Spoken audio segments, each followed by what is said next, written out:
తాకట్లో ఉన్న మీ బంగారాన్ని విడిపించి ఆ రోజు ఆన్లైన్ రేటుకి కొంటాం. Sharma gold company. గురుగారు 27 నక్షత్రాల వారికి రాశుల ప్రకారంగా జాతక ఫలితాలు మీరు ఎప్పుడు తెలియచేస్తూ ఉంటారు.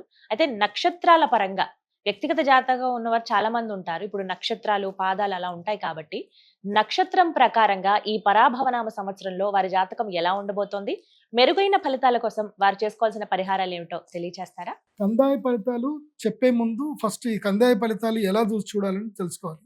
ఈ కందాయ ఫలితాలు ఏంటంటే గనక 3 సంఖ్యలు చెప్తాను. ఎక్కడైతే సంఖ్య బేస్ సంఖ్య వస్తుందో అది మంచిది అని అర్థం. ఎక్కడైతే సరి సంఖ్య వస్తుందో అది బ్యాడ్ పీరియడ్ అని అర్థం, అంటే నార్మల్ పీరియడ్ అని అర్థం. ఎక్కడైతే 0 వస్తుందో అది వరస్ట్ పీరియడ్, బ్యాడ్ పీరియడ్ అని అర్థం. అంటే గుడ్, నార్మల్, బ్యాడ్. అంటే బేసి సంఖ్య వస్తే అంటే 1, 3, 5, 7, 9 వస్తే గుడ్. 2, 4, 6, 8 వస్తే గనక నార్మల్. అదేవిధంగా 0 వస్తే బ్యాడ్ అని అర్థం. మొత్తం టోటల్ కలిపినప్పుడు బేస్ సంఖ్య వస్తే టోటల్ ఇయర్ అంతా కూడా మంచిదే అని అర్థం. టోటల్ చేసినప్పుడు సరి సంఖ్య వచ్చింది అనుకోండి, ఇయర్ అంతా నార్మల్గా ఉంది అని అర్థం. నాట్ గుడ్, నాట్ బ్యాడ్ అని అర్థం. ఎట్లాగూ టోటల్ 0 రాదనుకోండి. ఆ తర్వాత 3 లెటర్స్ చెప్తాను, 3 సంఖ్యలు చెప్తాను. ఫస్ట్ సంఖ్య మొదటి 4 నెలలకి, అంటే చైత్రం, వైశాఖం, జ్యేష్టం, ఆషాఢం. రెండవ సంఖ్య శ్రావణం, భాద్రపదం, ఆశ్వీజం, కార్తీకం.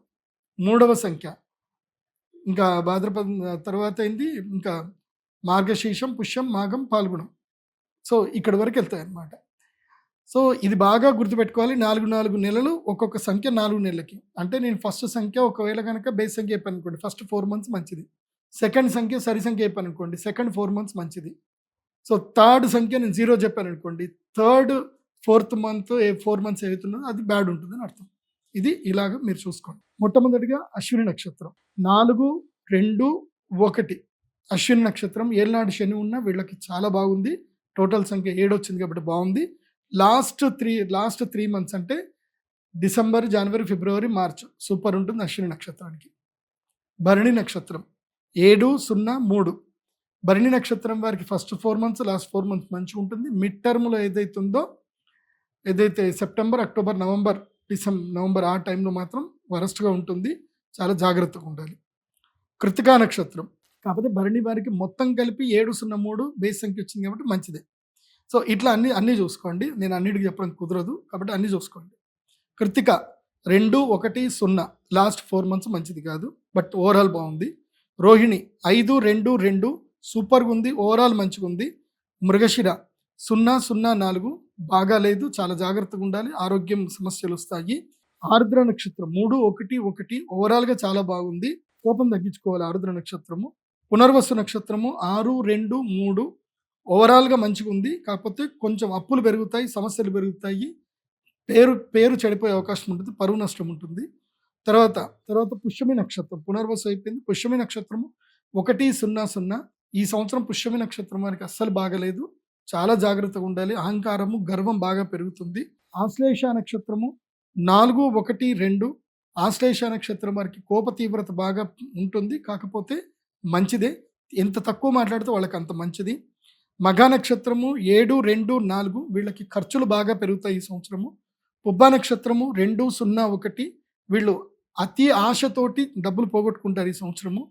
ఉత్తర పల్గొన నక్షత్రము 5, 1, 3 వీళ్ళకి ఆరోగ్య భంగము, భార్యామూలకంగా శత్రువులు, భర్తృమూలకంగా శత్రువులు ఏర్పడతారు, వాళ్లే శత్రువులు అయ్యే అవకాశం ఉంటుంది. హస్త నక్షత్రం 0, 2, 0 నో గుడ్, నో బ్యాడ్. ఏ పనులు చేసినా చాలా జాగ్రత్తగా చేయండి, అప్పులు చేయొద్దు, మోసపోయే అవకాశం ఉంటుంది హస్త నక్షత్రము, కానీ ఓవరాల్గా అయితే లాభదాయకంగానే ఉంది. చిత్తా నక్షత్రము 3, 0, 2 సూపర్గా ఉంది, చాలా బాగుంది, భూములు కొనుక్కుంటారు, ఖర్చులు పెరుగుతాయి. స్వాతి నక్షత్రము 6, 1, 4 చాలా బాగుంది, కాకపోతే ఆరోగ్య విషయంలో అప్రమత్తంగా ఉండాలి. తర్వాత కొత్త ఆస్తులు కొనుక్కుంటారు, అప్పులు బాగా పెరుగుతాయి. విశాఖ నక్షత్రము 1, 2, 1 పోకడలకు పోయి పరువు నష్టం జరుగుతుంది, ఆరోగ్య భంగం జరిగే అవకాశం ఉంటుంది, జాగ్రత్తగా ఉండాలి, కానీ సంపాదన అయితే ఉంటుంది.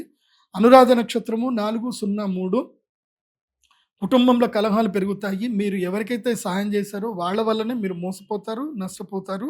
సో సహాయం చేసే విషయంలో అప్రమత్తంగా ఉండాలి. అనురాధ నక్షత్రము. జ్యేష్ఠ నక్షత్రము 7, 1, 0 స్త్రీ దుఃఖం ఎక్కువగా ఉంటుంది, స్త్రీలకు కానీ పురుషులకు కానీ ముఖ్యంగా యుక్త వయసులో ఉన్నటువంటి వాళ్లకు చాలా ప్రాబ్లమ్స్ వస్తాయి. కాబట్టి సంబంధాల విషయంలోనూ వ్యవహార విషయంలో చాలా అప్రమత్తంగా ఉండండి. సుఖం గురించి అని చెప్పి అత్యాశ పడద్దు, కక్కుర్తి పడద్దు. జ్యేష్ఠ నక్షత్రం, మూలా నక్షత్రము 2 అంతే, అన్నీ రెండే. ఏది పని జరగదు. ఇది అటు లేకపోతే ఇటు ఏ నిర్ణయం తీసుకోలేకపోతారు, మధ్యలో తటస్థంగా ఉంటారు. ఇటు వస్తుంది అనుకునేసరికి అది రాదు, పట్టుకుందాం అనుకునేది పట్టుకునేసరికి పోతుంది. సో ఏది నిర్ణయం తీసుకోలేకుండా ఇబ్బంది పడతా ఉంటారు. So no loss no gain అట్లాగే ఉంటుంది. తర్వాత పూర్వాషాఢ నక్షత్రం 504. పూర్వాషాఢ నక్షత్రం చాలా బాగుంది. అత్యాశకు మాత్రం వెళ్ళకండి, మిగతా అంత బాగుంది. మధ్యలో మాత్రం యాక్సిడెంట్లు అయ్యే అవకాశం ఉంటుంది. శ్రావణ మాసంలో వర్షాకాలంలో బైక్ అస్సలు టచ్ చేయకండి అని చెప్తాను. పూర్వాషాఢ నక్షత్రము. ఉత్తరాషాఢ నక్షత్రం 011. ఉత్తరాషాఢ నక్షత్రం వాళ్ళకి ఈ సంవత్సరము విద్యుత్ అఘాతాలు, అగ్ని ప్రమాదాలు, అదేవిధంగా దెబ్బలు దాకే అవకాశం ఉంటుంది. ఉత్తరాషాఢ నక్షత్రం ఫస్ట్ 4 months, ఈ రాబోయే 4 months చాలా జాగ్రత్తగా ఉండండి. మిగతా అంతా పర్వాలేదు, బాగానే ఉంది. శ్రవణ నక్షత్రం 3 శ్రవణ నక్షత్రం వారికి చాలా బాగుంది. ఎక్కడ పడితే అక్కడ నోటి మాటతో అప్పులు పుడతాయి. ఏ మాట చెప్తే అక్కడికి జనాలందరూ వశీకరణం అయిపోతారు. అంత బాగుంది. కాకపోతే అబాస్ పాలయ్యే అవకాశం ఉంటుంది. దొంగల బారిన, మీ డబ్బులు దొంగల బారిన పడతాయి, జాగ్రత్త. ధనిష్ఠ నక్షత్రం 600. భూములు కోల్పోతారు, ఇబ్బందులు పడతారు. అదేవిధంగా సంసార సుఖంలో ఇబ్బందులు కలుగుతాయి, ఇల్లు తాకట్టు పెట్టుకునే అవకాశం ఉంటుంది. ధనిష్ఠ నక్షత్రం వారు చాలా జాగ్రత్తగా ఉండాలి. అగ్రిమెంట్ల విషయంలో అప్రమత్తంగా ఉండండి. తొందరపడి మీడియేటర్గా సంతకాలు పెట్టకండి. శతభిష నక్షత్రం 112. మల్టీ టాలెంటెడ్ పర్సనాలిటీగా ఎదుగుతారు. విద్యార్థులకు అవకాశాలు వస్తాయి, విదేశీ యోగాలు వస్తాయి. అనుకోకుండా అదృష్ట యోగం కూడా సిద్ధిస్తుంది. సో శతభిష నక్షత్రానికి కొంచెం బాగుంది, కానీ రుణాలు బాగా పెరుగుతాయి, జాగ్రత్తగా ఉండాలి. అప్పులు మాత్రం చేయకూడదు శతభిష నక్షత్రం. కాకపోతే శత్రువుల మీద విజయం లభిస్తుంది. పూర్వ భాద్రపద నక్షత్రం 424. పూర్వ భాద్రపద నక్షత్ర జాతకులకు ఏంటంటే ఈ సంవత్సరము ఏది ముట్టుకున్నా అలా పేలిపోతూ ఉంటుంది. ఏమవుతుంది, మీరు బంగారం ముట్టుకుంటారు, మట్టి అయిపోతుంది. కాబట్టి తిన్నామా పడుకున్నామా తెల్లారిందా అట్లాగే ఉండండి. పూర్వ భాద్రపద నక్షత్రం ఎక్కువగా ఇన్వాల్వ్మెంట్ కావద్దు. ఎవరికి ఉచిత సలహాలు అస్సలు ఇవ్వకండి. ఎవరితో అతి స్నేహాలు అస్సలు చేయకండి. ఇక ఉత్తర భాద్రపద నక్షత్రం 701. ఉత్తర భాద్రపద నక్షత్రం జూన్ వరకు ఓపిక పట్టండి. జూన్ తర్వాత మీకు లక్ టైం స్టార్ట్ అవుతుంది. అక్కడి దాకా ప్రశాంతంగా ఉండండి. దేని జోలికి వెళ్ళకూడదు. అత్యాశకు అస్సలు వెళ్ళకూడదు.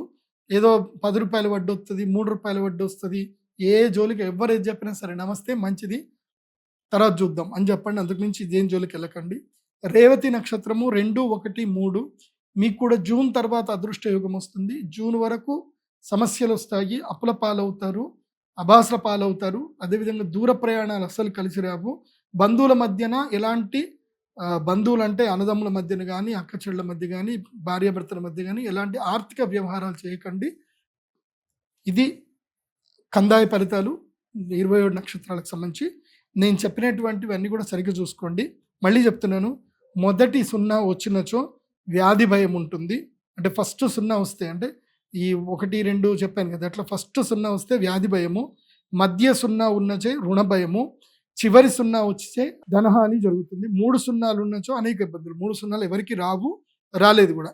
సో ఈ సంవత్సరము రోగ భయం ఎవరికి ఉంది అని అంటే, ఫస్ట్ 0 వచ్చింది మృగశిర నక్షత్రానికి, హస్త నక్షత్రానికి, అదేవిధంగా ఉత్తరాషాఢ నక్షత్రానికి రోగ భయం ఉంటుంది. అదేవిధంగా రుణ భయం అంటే అప్పుల పాలైపోతారు, డబ్బులు పోగొట్టుకుంటారు. అప్పుల పాలయ్యేది ఎవరికి ఉంటుంది అంటే, అప్పుల పాలంటే మీరు గోల్డ్ లోన్లు తీసుకున్నా పర్వాలేదు, కానీ హౌసింగ్ లోన్ తీసుకోవచ్చు, పర్వాలేదు. రుణం అయితే కలుగుతుంది. ఇది ఒక విధంగా మంచిదే. ఏది హౌసింగ్ లోన్ తీసుకుంటే మంచిదే. కాకపోతే మంచి ప్రాపర్టీ తీసుకోండి. హైడ్రాలు కూల్చే ఇల్లు తీసుకోకండి.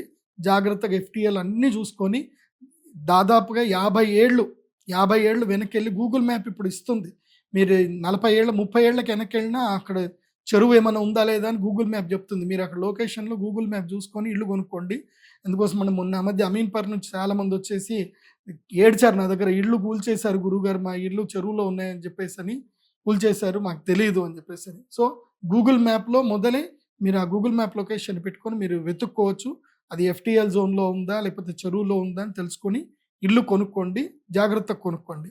సో రుణం విషయంలో చెప్తున్నాను. ఎవరెవరికి రుణాలు, ఏ నక్షత్రాల వరకు అంటే భరణి నక్షత్రం వారికి రుణం ఉంది, మృగశిరానికి రుణం ఉంది, పునర్వసు నక్షత్రానికి రుణం ఉంది, పుబ్బా నక్షత్రము, అదేవిధంగా చిత్తా నక్షత్రము, అనురాధ నక్షత్రము, పూర్వాషాఢ నక్షత్రము, ధనిష్టా నక్షత్రము, ఉత్తరా భాద్రపద నక్షత్రం. అమ్మ అమ్మ అమ్మ ఈసారి అప్పులో ఎక్కువైపోయారే, అప్పులు బాగున్నాయి. అందుకే బ్యాంకింగ్ స్టాకులు బాగా పెరుగుతాయని ఎందుకు చెప్పానంటే ఇందుకే. ఈ సంవత్సరం చాలామంది అప్పుల పాలు అవుతారు ఇక తప్పదు, ఇంకా అప్పులు చేసుకోండి. కానీ అప్పులు చేసి ట్రేడింగ్ చేయకండి, అప్పు చేసి ట్రేడింగ్ చేయకండి, మార్జిన్ ట్రేడ్ ఫండ్ చేయకండి, ఇంట్రాడే చేయకండి. ఒకవేళ మార్జిన్ ట్రేడ్ ఫండ్ చేస్తే ₹1 ఉంటే దాంట్లో 20 పైసలు మాత్రమే ట్రేడ్ చేయండి. అంటే లక్షకి 20,000 మాత్రమే ట్రేడ్ చేయాలి. ₹1,00,000 ఉంటే 20 లక్షల వరకు మాత్రమే ట్రేడ్ చేయాలి. 80 లక్షలు బ్యాక్ పెట్టుకొని ఉండాలి. అర్థమవుతుందా? మార్జిన్ ట్రేడ్ చేసేది ఉంటే. ఇక ధనహాని ఎవరికెవరు జరుగుతుంది అంటే దొంగల భయము, మోసగాళ్లతో భయము, దీనివల్ల ధనహాని ఎవరికైతే ఉంటుంది అని అంటే కృత్తికా నక్షత్రం వాళ్ళు డబ్బులు పోగొట్టుకుంటారు, పునర్వసు నక్షత్రము, హస్త నక్షత్రము, తర్వాత జ్యేష్ఠ నక్షత్రము, తర్వాత ధనిష్టా నక్షత్రము, వీళ్ళందరూ డబ్బులు పోగొట్టుకునేటోళ్ళు. ఇప్పుడు ఈ మధ్య ఏమైపోయిందంటే నేను చెప్పడం వల్ల మోసగాళ్ళు కూడా ఏంటంటే ఈ సంవత్సరం మనం ఏ నక్షత్రం వాళ్ళని మోసం చేయాలని చెప్పి కూడా నా జ్యోతిష్యం చూస్తున్నారట. వాళ్ళు చూసుకొని ఈ నక్షత్రం వాళ్ళు ఈ సంవత్సరం కన్ఫామ్గా మోసం పోతారు, ఆ నక్షత్రం వాళ్ళనే మనం మోసం చేస్తే ఈజీగా వాళ్ళు మన బారిన పడిపోతారని చెప్పి వాళ్ళనే టార్గెట్ చేస్తున్నారట. జ్యోతిష్యం దొంగలకు ఇట్లా కూడా ఉపయోగపడుతుందట. అందుకే రుద్రం నమ్మకంచంలో చెప్తారు, తస్కరేభ్యో నమో నమ, తస్కరాణం చ పతయే నమో నమ అని అంటారనమాట. అంటే స్వామి దొంగలకు కూడా స్వామి అట. అంటే ఎవరి దగ్గర అయితే బాగా డబ్బులు ఉండి వాడు జనాలకి దానం చేయడో, అన్నదానాలు చేయడో, గుడి గోపురాలకు దానం చేయడం, వాడి డబ్బులు దొంగలు ఎత్తుకపోతారట. సో అది కూడా ఉంది. సో ఆ నక్షత్రం కేటగిరీలో మీరు ఉంటే జాగ్రత్తగా ఉండండి. ఇప్పుడే మీ డబ్బులు ఎవరికైనా మంచిగా దానం చేయండి. మీ లైఫ్లో ఒక రిగ్రెట్ ఫీలింగ్ ఉండకూడదు చెప్తున్నా. ఈ నక్షత్రం వాళ్ళకి ఒక రిగ్రెట్ ఫీలింగ్ ఉండకూడదు. అరే ఇన్ని డబ్బులు ఉంటే పలానా వాళ్ళని అందుకు వచ్చి అడిగారు, వాళ్ళకి ఇస్తే బాగుండు, నా తమ్ముడికి ఇస్తే బాగుండు, నా చెల్లెలకి బంగారం కొనిస్తే బాగుండు, అవి ఏవి ఇవ్వకుండా దాచుకున్నాయి, దొంగలు ఎత్తుకపోయారు, ఈ బాధ లేకుండా మీ ఎంప్లాయీస్కి ఏమన్నా ఇవ్వండి. సో మీరు ఎవరెవరికి ఇద్దాం అనుకుంటున్నారో వాళ్ళకి ఇచ్చేసుకోండి ఈ నక్షత్రాలు వాళ్ళు. సో మీకు నష్టం జరగకుండా ఉంటుంది, దొంగల బారిన పడకుండా ఉంటారు. సో ఇది కందాయ ఫలితాలు. ధన్యవాదాలు గురువు గారు. సర్వే జన సుఖినో భవంతు. శ్రీమాత్రే.